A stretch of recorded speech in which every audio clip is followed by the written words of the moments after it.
सांसद विधायक तक पहुंच नहीं पाते हैं जिस गांव में। ये हमारा सौभाग्य है कि हम अपने 2 साल से भी कम के समय के अंदर हम बुडेली गांव के अंदर आ पाए। कोई आ पाया है अभी तक?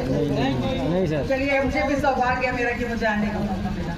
आज आप सब बच्चों को पता है हम लोग यहाँ क्यों आए हैं? नहीं पता? क्यों आए हैं?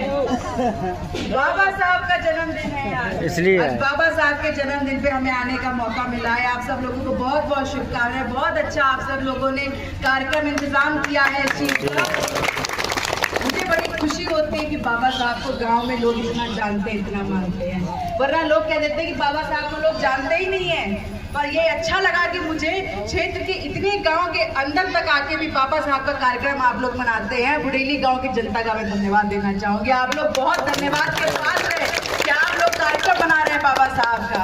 अब बाबा साहब का कार्यक्रम हम मना रहे हैं तो कुछ छोटी मोटी बातें आपको बताते हैं बाबा साहब के बारे में। कि बाबा साहब जो थे बड़े विद्वान थे, बड़े पढ़ने लिखने वाले व्यक्ति थे और बहुत ही शोषित वंचित जिस जाति में वो पैदा हुए, जैसे नहीं हम लोगों को पहले से पता होता था कि जिस जाति में पैदा हो गए, जिस दिन पैदा हो गए उसी दिन पता चल गया कि इनका जिंदगी कैसे होने वाला है, कि कहाँ बैठने वाले हैं, जमीन पे बैठने वाले हैं, कि घड़े से पानी पीने वाले हैं, कि कुएं से पानी पीने वाले हैं।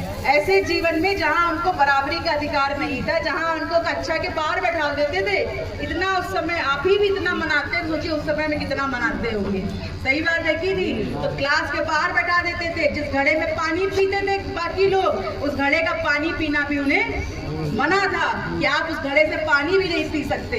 तो ऐसे समाज में आए, पर उन्होंने एक चीज पे ध्यान दिया और मैं भी चाहती हूँ कि आप सब बच्चे भी एक चीज पे और बड़े भी और महिलाएं भी एक चीज पे ध्यान दें। जो बच्चे हैं वो अपनी शिक्षा पे ध्यान दें, जो बड़े हैं वो अपने बच्चों की शिक्षा पे ध्यान दें।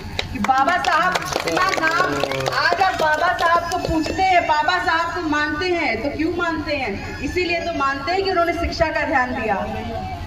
कहाँ से नहीं पढ़ के डिग्री लेके आए? Columbia University, London School of Economics, Mumbai में उन्होंने इतनी अच्छी पढ़ाई की, पीएचडी की डिग्रियां थी, इतना पढ़ लिख गए थे, चाहते तो बाहर ही अपना अच्छा जीवन जी सकते थे, पर नहीं जिया। बाहर से आने के वापस देश में आए, जिन्होंने सोचा मैं तो बन गया हूँ, पर मेरे समाज का व्यक्ति अगर बन नहीं पाया तो मेरी पढ़ाई लिखाई का कोई मतलब नहीं है। तो वो आए, उन्होंने पढ़ाई की और एक संविधान, जो आप लोग सबने संविधान का नाम सुना होगा। आज के समय में ना कोई संविधान से, मौजूदा सरकार के संविधान से चलना नहीं चाहती है, मन के विधान से चलती है। मौजूदा हालात कैसे हैं? स्कूल बंद हो रहे हैं, लोग गैसों की लाइनों में लगे हैं, लोग पेट्रोल डीजल महंगा हुआ चला जा रहा है, भुखमरी में